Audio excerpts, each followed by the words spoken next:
عید مبارک.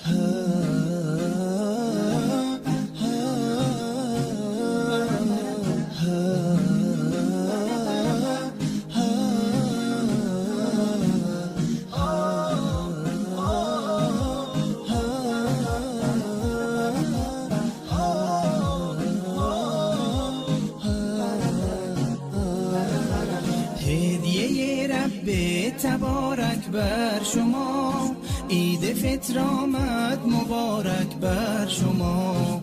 مظهر توحید و ایمان آمده، مؤمنان را عید مهمان آمده.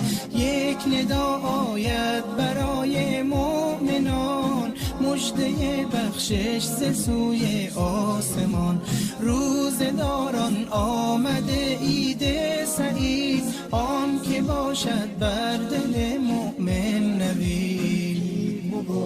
روز ایثار است و روز تهنیت، روز تبریک است و روز تسلیت. تسلیت بر روز خاران می شود، تهنیت بر روز داران می شود.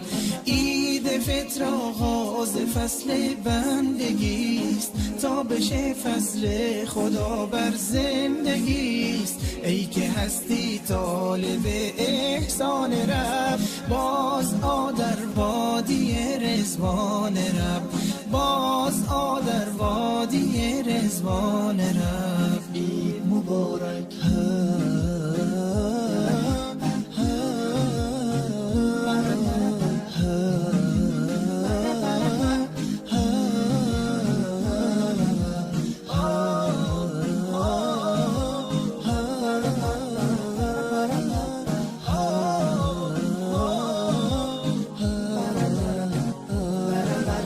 هدیه رب تبارک بر شما، عید فطر آمد مبارک بر شما.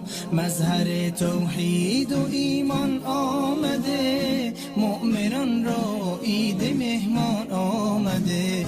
یک ندا آید برای مؤمنان، مژده بخشش ز سوی